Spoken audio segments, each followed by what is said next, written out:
That's a fish. I think he deserves to live. All right. Here's our 2 fish for the day. Not a bad haul. A lot of them got away. Got it! I made it in time. Even slid a bit.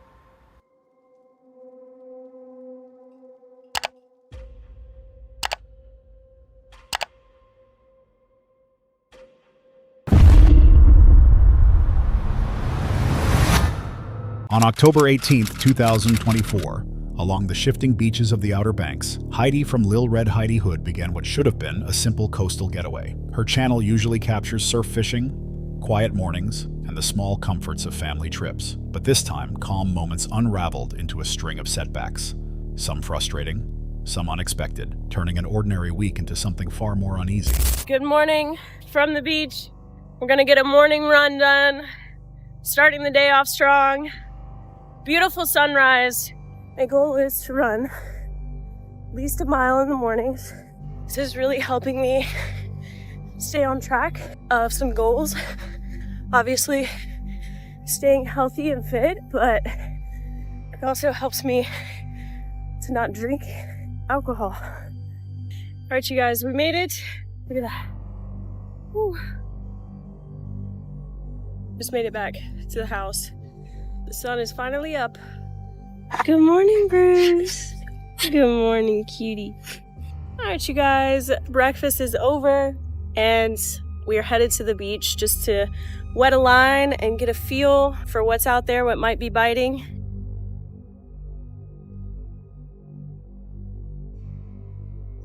So you guys, sorry I didn't get any footage of fishing. The water was really beautiful, but there was so much grass, so much seaweed, so I'm gonna have to come up with a different plan. Are you ready? You need to get your mom's reel fixed. We are at the infamous Little Bridge. It's pretty windy. I haven't fished this in so long, but we got my brother, my dad, some of the teammates for the tournament. Apparently there's some trout around. The morning opened with Heidi running along the shoreline, using the routine to keep herself grounded in a trip where everyone else seemed more relaxed than she wanted to be. She returned home to her dogs, gathered her things, and joined her family for the first attempt at fishing. But the day shifted long before anyone caught a fish. Their first session on the beach ended almost immediately. Every cast came back tangled with seagrass, forcing them to stop and reconsider their plan. It was only an inconvenience, but it nudged the mood into something heavier. Moments later, that feeling proved right. Because what they discovered next couldn't be fixed with a simple reset. It's been an interesting day so far. This morning, we went outside and almost all of our fishing rods had been stolen. Supposed to be fishing in the Nags Head Surf Fishing Tournament starts tomorrow. Luckily, the thieves were nice enough to leave us 2 rods that we're gonna be using to fish with. I had a really sentimental rod stolen, actually 2. One Andy had gotten me for Christmas. It was a new Daiwa back bay and a brand new Shimano Vanguard reel. And then I've had for years now a handmade heaver rod from Hand Tied Sticks down in Hatteras. Had a really nice pin fathom reel on it. We had probably a total of like 7 rods and reels stolen. So definitely lost some faith in humanity, but we're gonna push through and hopefully try to recover from that. So right now we are down on the beach trying to do a little surf fishing. It's gonna be really, really, really windy for the tournament, but we're gonna make the best of it. That same morning, they realized most of their rods had been stolen. 7 setups gone, including sentimental pieces Heidi had kept for years. Only 2 rods remained, left behind without explanation. The timing stung, especially with the Nags Head tournament happening that week, yet they chose to keep fishing with what they had. Still, recovering the rhythm of the trip took more than patience. It is absolutely beautiful today, you guys. The wind has finally calmed down. The water is a lot calmer. Oh, it's cold. That looks awesome. All right, you guys. That's the rig. There's the rig. Here we go. Now it's time to send it, you guys. Got the rod holder and the rig. Camera's going in. All right, you guys, we got the camera out right there in the rod holder. we're just gonna let that thing do its job, and hopefully there's some good stuff on the camera when we go back and look at it. Got my brother's sand flea rake, which is an improvement because usually I just use my hands. Hopefully we can get enough sand fleas to use for bait. Whew. We got 2. I only got 2 sand fleas out of 1 scoop, but shouldn't take more than a few minutes to get more than enough to use for bait. But I think this is what I'm primarily going to use because they're still alive and they're fresher than the shrimp that we have. I'm going to catch a bunch of these, and then I think Andy's going to try the cast net to cast net some of the bait that my brother was talking about. Mullet are swimming right along the shore today. Camera rig check. I'm going to throw these sand fleas straight on these hooks. There we go. Let's see if that makes a difference. Usually sand fleas work pretty good for bait, for sea mullet or puppy drum.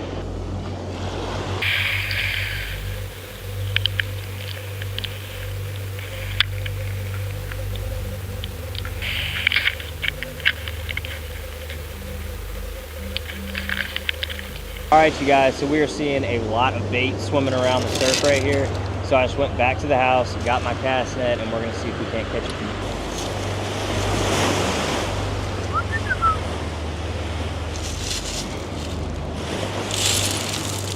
Look at that, you guys. Look at all those cobs. Look at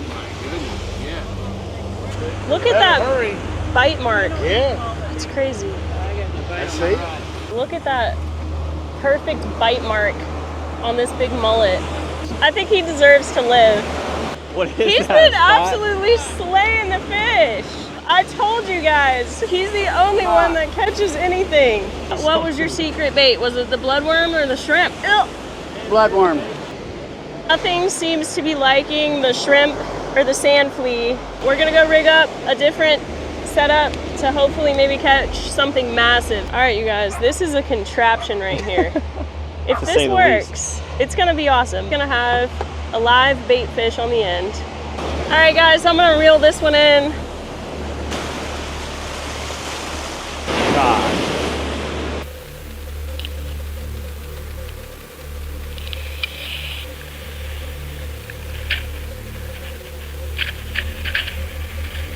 All right, guys, Andy's about to throw the cast net again to hopefully get Bob some fresh mullet to use.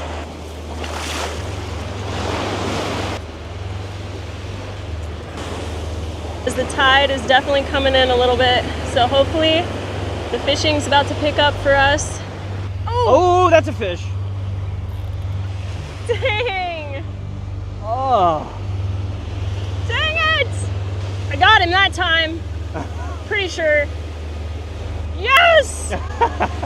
Is it a mullet? It's a baby mullet. Hallelujah! Got one. Actually, to be fair, I did catch a fish really similar to that. I did catch one this size during the tournament. Rush. Oh. Is that that wasn't you? I got one! You do? Ooh! Dang, I think he got off. We're gonna give it one more shot.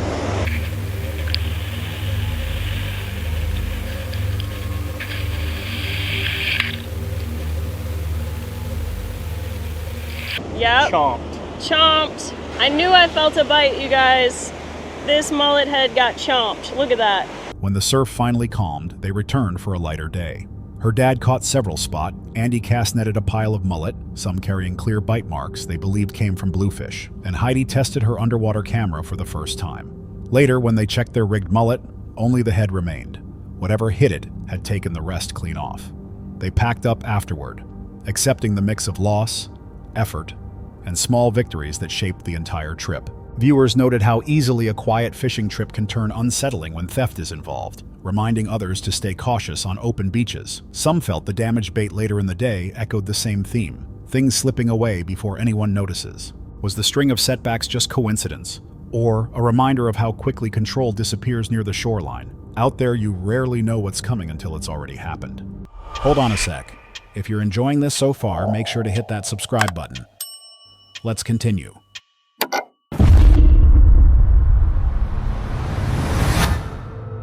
Posted on October 22, 2025, this offshore trip follows Adam from Die Hard Fishing, a channel built around kayak fishing and day-to-day adventures along California's coast. His plan was simple: paddle out, land 2 legal lingcod, and return before the morning faded. But beyond the Bay Area reefs, where blood, motion, and sound travel farther than expected, even a routine challenge can shift into something that feels distinctly uneasy. Good morning. Today we're doing some live bait fishing, and it's going to be a little bit of a challenge. I'm going to see how quickly I can get out there, catch a limit of lingcod, and come back right here on the beach. So right now it is 7:42. So let's start the timer, get out there, and go catch some fish. And just like that, we're underway. I'm marking so many salmon here. It's a shame that there's no salmon season currently, because I'm sure that they're here. We got some bait here. Smell, hopefully. Yes. Oh, perfect. Maybe a little bit big, but that's okay. The fish that we're targeting will definitely eat this. Alright, we're approaching the reef. So there's 2 reefs that I want to hit. This is the first one. It's in a little bit closer. So obviously if we can catch them here and get back, that'll make our journey a little bit shorter and faster. But if there's no luck here, there's one more reef out a little bit farther. We'll go there next as plan B. Yep. We're on. Oh, just let go right there. Thought we had him hooked there, but guess not. Definitely wrecked this bait though. Alright, send him back down. There's a bite. There's a bite. Yep, got him. Yep, he's on. Oh, he's running. I don't think this is the same fish. This one feels a little bigger. Oh yeah. Yep. Oh yeah. It's on like Donkey Kong. Oh man. This one to the surface. Yep, there he is. Nice fish. Definitely keeper. Oh. Oh no. Oh, there he goes. Try that one more time. There we go. Got him. Pretty good gaff shot there, if I don't say so myself. There you have it right there. Fish number 1. Really nice fish. Alright, we're gonna take care of him, get back down there. So a limit is only 2 fish, so we're halfway to the limit right now. Just always a good idea to clean or to bleed your fish as soon as possible. At the first reef, he hooks his initial lingcod, measures it, and bleeds it on the kayak to keep the meat clean. The blood drifts away in the current, carrying signals he can't see, and something out there seems to notice. Oh my god, a great white right here. Huge great white right here. He is just chilling, swimming in a circle here. I don't know if it's best to just stay or start moving, but I think we're gonna start moving. He's just chilling right here. Look at this guy. Oh my god. Okay, I don't really like the way he's going here. Oh, that's a big shark. I'm gonna get out of here. Well, I'm not sure if he's following me. He was following me, not really aggressively, but he was behind me for a little while. I don't really want to stop to see if he's still there. Before I saw him, because he came from over here like this, and his fin was out of the water at that point. But there's some kayakers over here. I'm gonna go kind of give him a heads up. There's a shark out here. Thinking about it, that shark was probably drawn in because I was just bleeding that fish. I guess that's the downside to bleeding your fish out here. I don't think he's following me. Probably a little bit intimidated with the size, but that shark was definitely as big, if not bigger, than my kayak. I don't think we're gonna go back to that reef. Right away.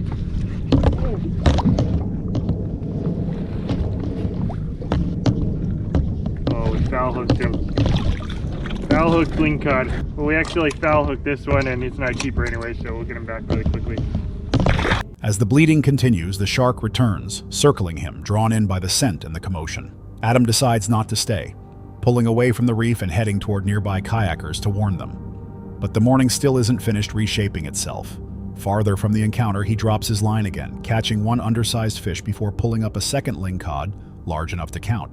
It brings him closer to the goal, yet not closer to comfort. And all that's left is to get out while he can.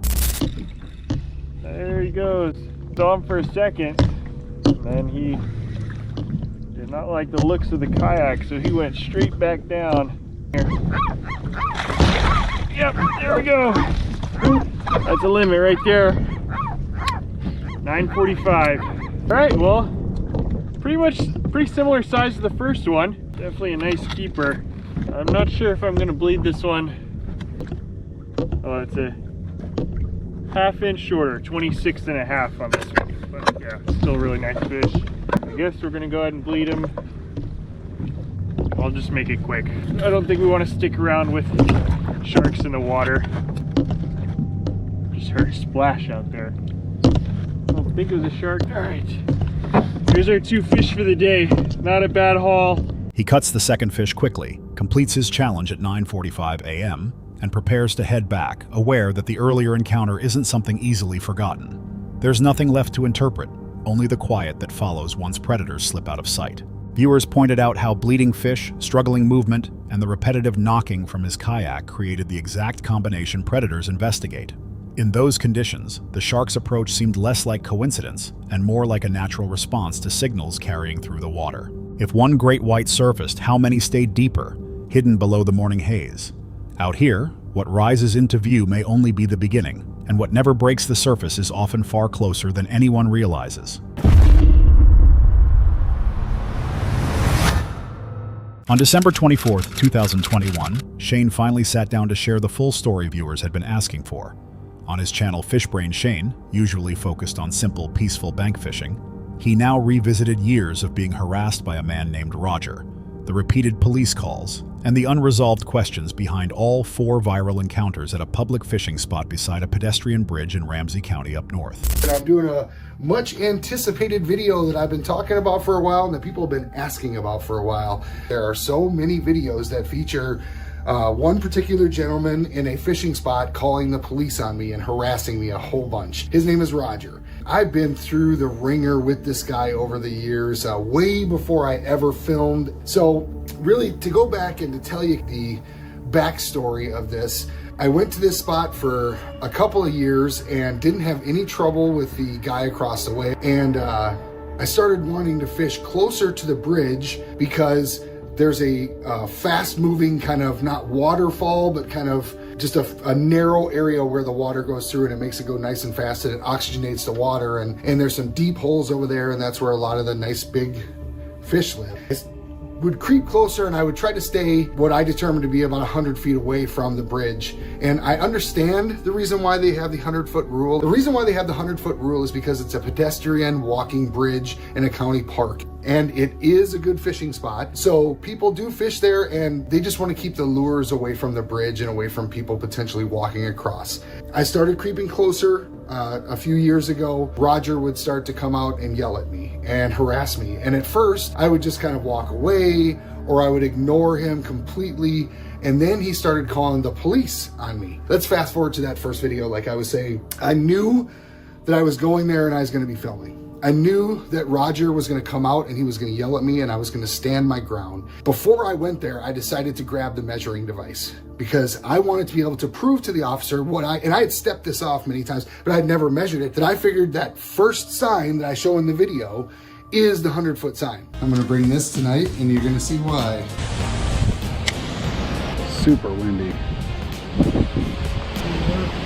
What's that? The sign said 100 feet from the bridge. I'm over 100 feet.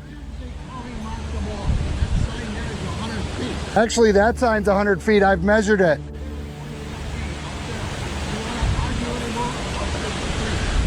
There's 2 signs that say 100 feet from the bridge. Not to me. What do I do about the other 2 signs that say 100 feet from the bridge when that's 100 feet, that sign? Just because you had them put that sign in doesn't mean anything to me. You talking to me? Yep. Going great, how are you? Good. I'm here because you're violating the fishing rules here. No, I'm not. You see that sign right there? I see the two by the bridge that say 100 feet from the bridge, and that sign right there is 100 feet. Okay. That sign right there says that way I'm on. Right, but that's over 200 feet from the bridge. So do I believe the two signs from the county, or do I believe that sign that that guy who harasses us had put in? What do you mean he had it put in? He's the one that had that put in. He's the one that petitioned the city council and the county and everybody to put that in. And I have a measuring device right in my thing right there that you and I can look at. And there's a sign out there by that bridge and a sign as you start on the trail that say 100 feet from the bridge. Okay. So we could walk that off if you'd like. I'm game for that if you don't mind. Yeah. Break some fishing. Not a problem. Then I'll see if the city can move that. So this is one of those deals you can walk and it measures it. And start from here and go. Oh, there's 100. Alrighty. So right at that tree, which is actually right where I'm fishing, is 100 feet. Alrighty. Shane explains how everything began long before the camera ever rolled. After years of fishing peacefully near the county bridge, the trouble started the moment he moved closer to the 100-foot mark, an area rich with current and deep water. Roger appeared almost immediately, shouting and calling the police even when Shane stayed within the posted distance. In that first recorded encounter, Shane brought a measuring device and the officer confirmed the exact tree line marked the legal spot. But this was only the beginning. Yet even with proof, some boundaries refused to hold. Stop harassing me and go away. I already told the cop the other night. He said I can fish here. Just go away. You're embarrassing yourself. You don't own over here. You own over there. Stay over there and stay to yourself. Just the other night, the cop told me the 100 feet is right here. I have a measuring device right here. Just save your breath. That's enough. So after that, he did call the police. You spoke with my partner last week, or? Yeah, hi, how you doing? Okay. Here's the little dealio that we got going on. So my partner, you guys measured out the 100 feet, yep. This is coming from Ramsey County that actually put the signs in, not us. They measure from a different spot, so where they measured from, the sign is correct. That's incorrect because there's two, well then, there's still two signs that say 100 feet. And I've just measured off, I have the thing again, we can walk it off again, 100 feet. I'm not hurting them. He just comes down here and yells at me and I'm tired of it. And tonight I just didn't let him talk. Your partner told me that I could fish right here on camera last week. I get that. So that's what I'm doing. Listen to me, okay? You gotta let me talk. So, per Ramsey County. Where do you have that in writing? When I see that in writing, because I have it in writing on those signs, 2 of them, actually 3. When I see that in writing, I'm happy to comply with it. If you can prove to me that that's over 100 feet and you have it in writing. I have rights. This is public property. I know there isn't. There isn't. And we've been trying to deal with them for quite some time. I mean, am I able to at least continue to fish here tonight since I was told that by the other officers? I will talk to Roger and see, and I'll try to keep him calm, okay? If he starts blowing up, there's not a whole lot I can do. But it's up to him if I get moved? I'm not saying that, okay? You got some county saying one thing, we got But see, he owns that property. He doesn't own right where we're standing. Trust me, I know. When Shane returned days later, hoping the issue was finally resolved, Roger came back louder, calling the police again. This time, a different officer arrived, offering a conflicting explanation, that the county measured from somewhere else. Shane reminded her that another officer had already confirmed the rule on camera, but the argument twisted in circles. By the end, the officer admitted his ability to fish depended on whether Roger got upset that evening. And strangely, the pattern only grew stranger when more people arrived. I am the dude who fishes here. Haven't you ever seen the video I have here where the cops come and I prove that you can fish here? The last time I talked to a cop here, she tried to tell me that Ramsey County measures from a different spot than the bridge. The cops are here. Police! Oh, really? I wonder why. The cops are here for real. Come on. Yep, it looks like one. There's one right there. Got one. Nice fish too. Not too bad for this little creek, that's for sure. No net today, guys. Who cares? Let him just sit there. Should I show him my fish? Here it is, buddy. This is why we're over here. What's up, buddy? Going good. I just read the report. Somebody talked to Ian a couple days ago and said, you know, the 100 feet wasn't where the sign was supposed to be. That's right. I had a walking tape measure, and because I know those guys are probably going to get upset, and we don't make any noise, we don't leave any trash or anything, and these are just kids. I'd much rather see them doing this. He's got a tape measure right here. I talked to Parks and Rec, and they said bring a tape measure as long as you're within 100 feet of the bridge. I fished the entire day with the tape measure on the bridge all the way out, and it's like right at that, or yeah. About this tree. Yep. There's a 100-foot mark. Yep. We're down there, and I'm standing there, and there's these kids, and it wasn't even Roger, it was his wife that called the police on these kids. You know, what else could these kids be doing? I get some people that ask, why do you fish there?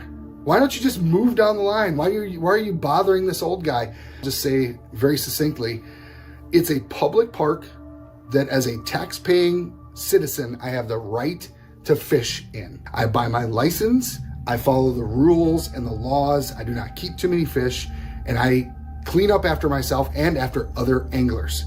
On another day, Shane found a group of teenagers fishing the same spot. Predictably, Roger, or his wife, called the police again. When the officers arrived, one of the teens used his own tape measure to confirm their distance. The officer agreed they were completely legal. Even Roger's wife paused when Shane pointed out the kids were simply fishing, not doing anything wrong. She stepped back inside, leaving the shoreline quiet for the first time. Shane ended the story explaining why he still fishes there. It's public land, the law is clear, and he refuses to surrender that right. Some viewers believe the conflict escalated because the posted signs were inconsistent, leaving room for confusion or manipulation. Others point to the pattern of repeated police calls, suggesting the issue was never about distance, but about controlling who stood on that shoreline. If one person can bend a simple rule into years of confrontation, what happens the next time Shane stands near that same tree line? And more importantly, how many calls does it take before someone finally draws a line? Posted on November 7th, 2025, this early winter trip took place on a forest lake in Karelia, where Theophan from Druid Theophan, a channel built on wilderness journeys, hunting, and cold weather fishing, set out for his first ice fishing adventure of the season. What should have been a simple test of the new ice quickly turned uneasy, as the lake answered every step with its own warning. Before he even began fishing, Theophan stepped onto the lake with an ice chisel in hand, striking the surface to test its strength. It held, but the cracks that followed reminded him the ice was still young, thin, dimkan, and unpredictable. He moved anyway, careful, but committed. Yet the silence beneath the ice hadn't revealed its full mood just yet. Let's cast it. Now start timing. Depth is about 1.5 meters. The ice is excellent. Really, no problem at all. There should be bites right away. But this is awesome, guys. Look, 1, 2, 3. We wait. Usually there would already be a bite. I've never had it on this lake where there wasn't a bite in at least one of the holes. In every hole I've drilled here, there was a bite, and it happened right away. Maybe I shouldn't have picked the triple hook spoon lure? Can you believe it? The weather's nice, there's a bite, but no fish. Look at that, friends. The first perch of the season from the ice. Here it is, beauty. Here it's bait. Is it bait? Are you bait? Are you bait? Yes, it's bait, friends. It's bait. That's it. And as soon as I started talking, everything immediately gets awesome. Let's try to eat now. This has never happened. I used to come here anytime. That's how I broke through. The ice chisel is amazing. Just look at how I'm walking. Really confident. But I've driven across lakes that are a bit bigger than this one, and they're already, done for. Whoa, there's nothing at all yet. I mean, okay, let's see. Here's a closed hole. Depth. Oh, what do I have here? All right, let's try it.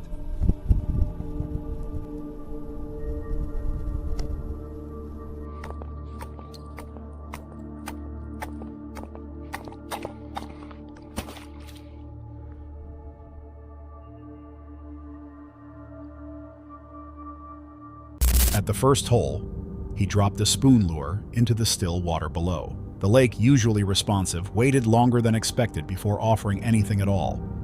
Then finally the line tightened. A single perch, the first of the season. A small victory, but enough to break the tension, though the rhythm of the lake would shift again soon in ways he didn't expect. After changing tactics and spreading out his setups, he turned away for only a moment when the bottom rod jerked violently. They're about to take away the bottom fishing rod, friends. Got it! I made it in time. Even slid a bit. Like this. Well, let's see. Maybe another one? I left that bottom rod over there. Ran over here. Look, I have the tracks, a skid mark. Alright, let's try this lucky hole. Lucky little hole. Made this fishing trip, huh?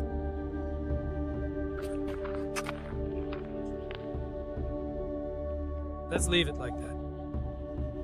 Here we go. Fishing on two fronts. Oh man, dropped everything and ran. Here it is, guys. Here it is, my favorite forest. Well, I'm a hunter. Oh, whoa, did you see that? Unbelievable. Okay. Miracles are happening, friends. Did you see the rods move? The pull was strong enough to nearly drag the rod into the hole, and in his rush to reach it, he slipped across the ice before grabbing hold. The catch was another perch, but the force behind it lingered in his mind. Still, the lake had one more surprise waiting beneath a different hole. Oh, wow. Handsome. Damn, the wind. So friends, don't worry or cry. The fish,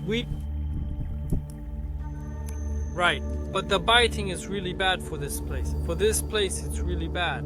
Look, it's biting right in front of us. Not stupid. Wow, what a strike that was. It just hit right by the eye, guys. Look, it's biting by the eye. That's a perch. Alright. Fishing on the first ice. Whoa, listen friends, here it is. Okvin. Okvin, what a name. Okeniochek, Okinesha. Wow, right on the rise. Nice one. Really nice, damn. These are the ones who neither believe nor support me. Oh, damn.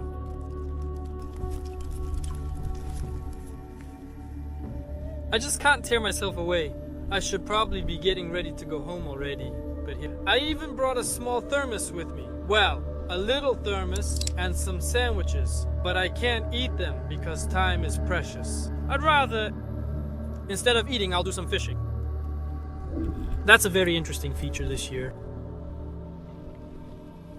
Moving to a more productive spot, he found what he called his lucky hole. Here, the bites came non-stop. Larger perch, steady action, and eventually a count of 20 from that single place alone. By the end, he tallied 25 perch for the trip, satisfied that the ice held and the fishing delivered, even if the day began with unease. Viewers noted how early season ice can shift from safe to risky within minutes, and how the cracking he heard might signal layers still settling beneath him. Some suggested the violent strike on the bottom rod hinted at something stronger moving below the perch he pulled up. If the lake reacted that sharply on the season's first thin ice, what else might be moving under its surface when no one is watching? Out there, you only know what bites the line, not what chooses to stay unseen. On November 9th, 2025, along a cold stretch of the Pacific Northwest coast, Kay and Remo from the YouTube channel Kay and Remo set out to film another fishing and catch and cook adventure. Their channel usually follows simple, cheerful outdoor trips, but that morning the ocean felt different. The waves were louder, the air heavier, and the kind of calm they relied on seemed just slightly out of place. Fished that jig head for quite some time, no bites at all. It's probably just because the jig head is the same color as the water. We'll go ahead and give this a try. This definitely looks like it's gonna stand out, and it stinks. This looks kind of promising. I always have a hard time trying to gauge where the hook should come out. I think that's about right. It's not perfect, but I think it's gonna be good enough. All set up. Let's give it a try. Got snagged on the rock. It's a little shad. Got snagged again. So switched on to this one little swim bait. We are back at camp. Unfortunately, we didn't catch anything. Water was just so murky and it was just too chaotic. The warning arrived before anything else. A notice of extremely chaotic surf and 10-foot waves set the tone as Remo prepared every lure he had. Jigs, soft baits, anything that might tempt a salmon or rockfish. None of it worked. Cast after cast slipped into the rough water and came back empty, or snagged in the rocks below. The only thing he managed to pull in was a single small shad, and even that felt unearned. And yet, something about the morning hinted that this wasn't the end of the shift. With nothing left to try, they retreated to their campsite, letting the day slow down around a homemade grill, a quiet dinner, and the small comfort of their car camp setup. The calm should have replaced the tension from the shoreline, but instead it only made the earlier failure echo a little longer. And by sunrise, the mood would tilt in a different direction. It is the next day out here. We're gonna go ahead and give this castable crab trap a try. Cast it, falls to the seafloor, and then basically opens up like this. We're gonna go ahead and use this bait holder here, and at the same time use a zip tie to ensure that the drumstick is secured. There's a setup right there. The drumstick's pretty much secured. I'll just go ahead and cut this off right here so it doesn't get tangled up, but this is pretty much what we're gonna do, or what we're gonna use for crabbing. Just like that, we are crabbing. So we're just gonna go ahead and wait for about maybe 5 minutes or so.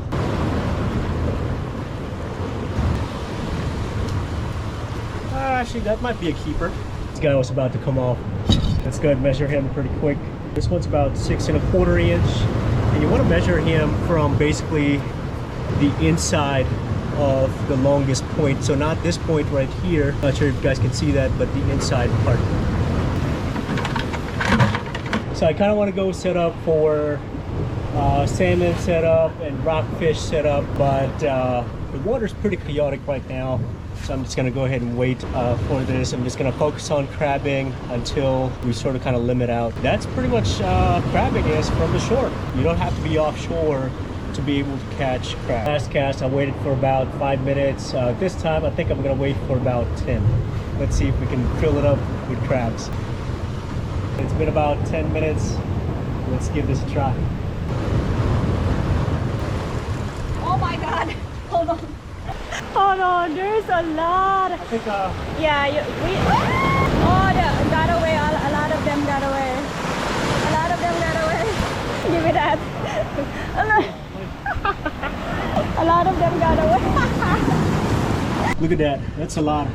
So this one's definitely a keeper, but we'll just go ahead and give it a quick measure. I want to show you guys. See, like it doesn't even fit. That's definitely keeper male. And look at these big claws. These are huge.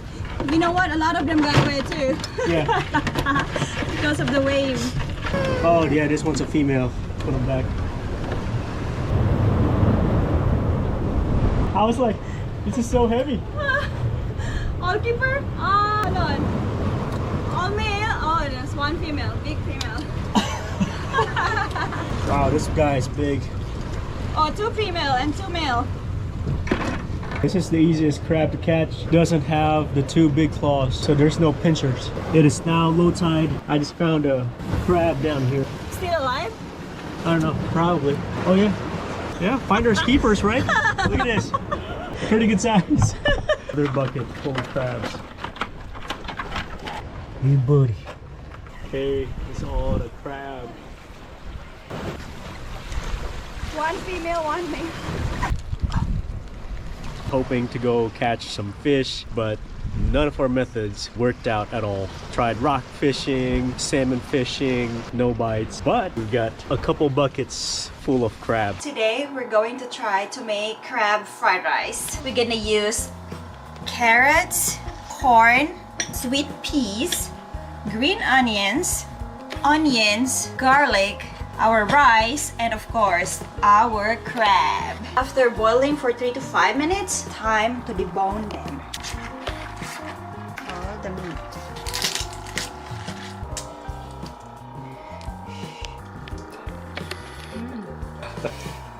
Really good. Now it's ready.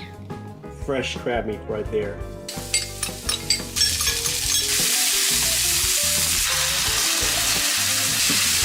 Carrots, a little butter.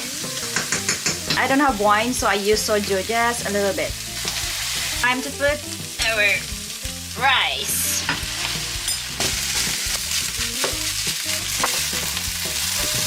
Corn, sweet peas, bread.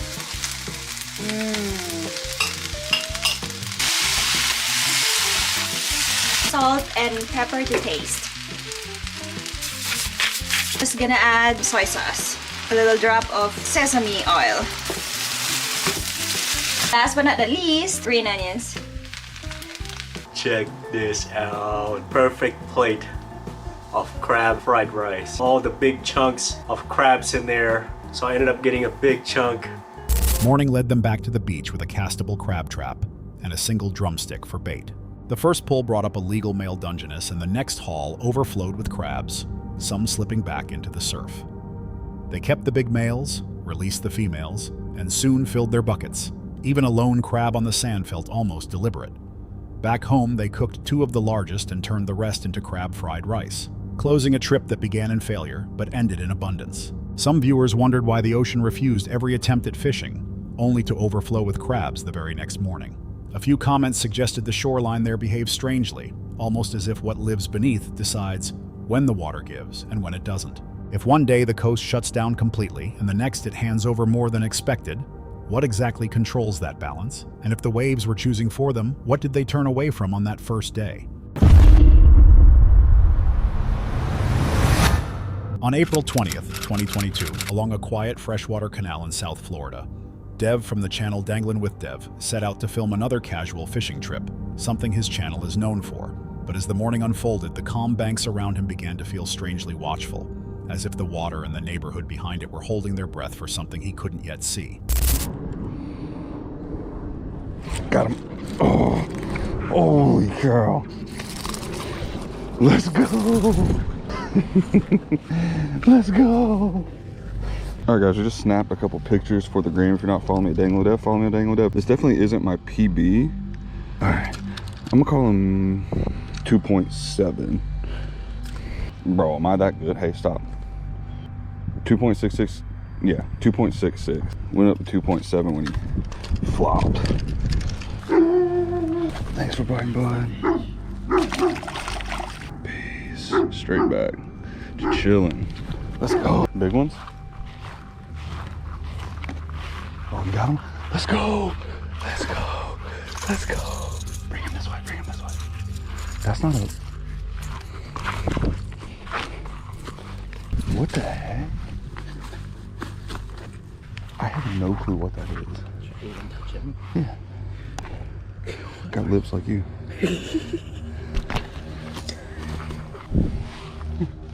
Hold his deals. Pretty fish. I got you. Yeah. You gotta let him go. Hold tight. Fine, I'll let him go. Guys, comment down below if you know what that is. I have no clue what that was. Got him. Let's go. Let's go.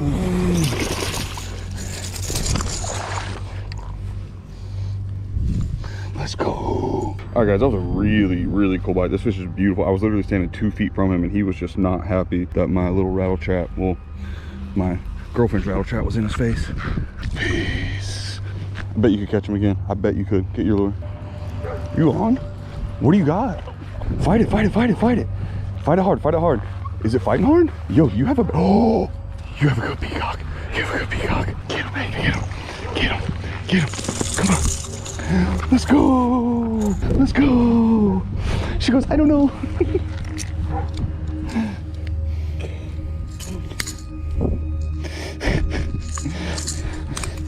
Yeah, before we do anything, we're gonna wait on him. This will be your official PB on scale. Just let go of it.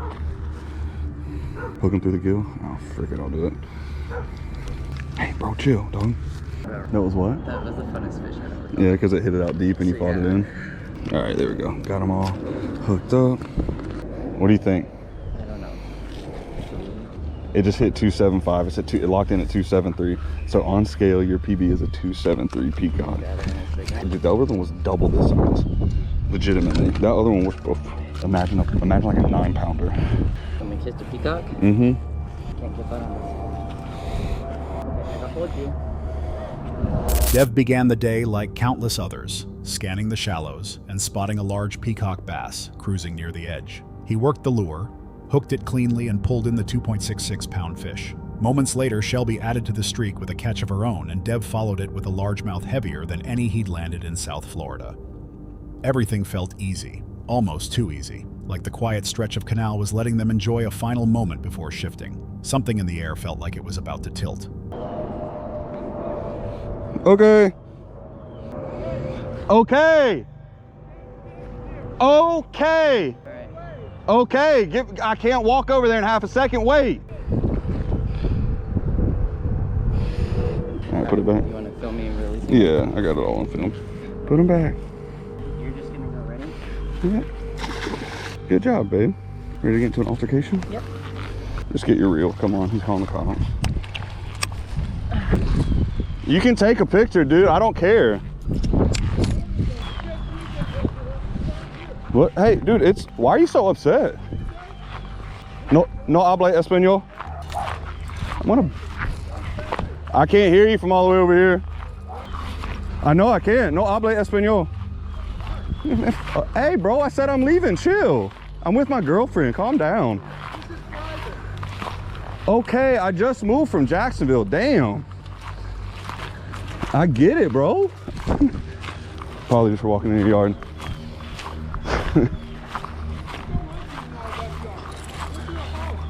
Okay, leave, bro. I'm leaving. Damn. Okay, go. You're all worked up for no reason. Yeah, she got like her biggest one ever.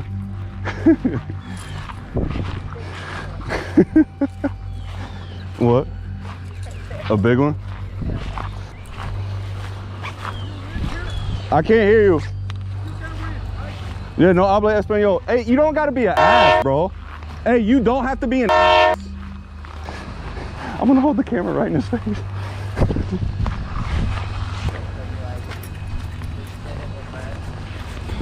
No, it's okay. I don't think he understands how much he just made this video. Oh, you run away? Dang, that's crazy. Oh, you don't want to talk now? That's crazy. Nah, bro, like don't run your mouth and ride away. I'm glad you care so much that you could just take time out of your day to ruin it. Okay, we weren't hurting nobody. You don't have to be an asshole about it. You could just say, hey, y'all can't fish here, leave. I would have said, okay, but you were an asshole about it, so no, get in. Okay, but you don't gotta be an asshole about it now that I'm up here. I didn't come to your backyard. Yes, you did. You were in my backyard. Okay, you don't have to be an asshole about it. You could have came out to me and said, hey, can you please move out? Can you please leave? I would have said, yes, sir, I can. You were an asshole about it. No, I can't. No hable. No hable. That's perfectly fine. I have you on camera too, so thanks, bud. Have a good day. God bless you.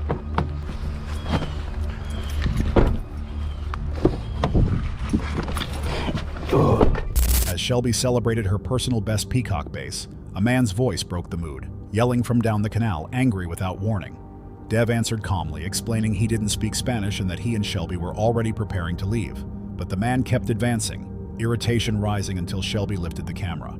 The moment he noticed it recording, he stopped, backed away, and rode off without another word. Dev gathered their gear, confused but steady, saying he would have left gladly if the man had simply asked. The rest of the trip ended quietly, with Dev reminding viewers to stay calm, but never let disrespect slide. Some viewers questioned what really sparked the confrontation, noting how quickly tension escalated and how suddenly it ended once the camera was seen. Others wondered whether Dev had unknowingly stepped somewhere he shouldn't, or whether the stranger reacted to something outside the frame.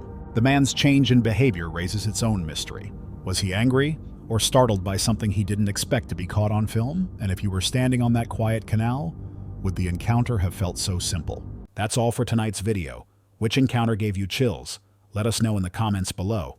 Got your own experience? We want to hear it. And whatever you do, don't miss what's coming next.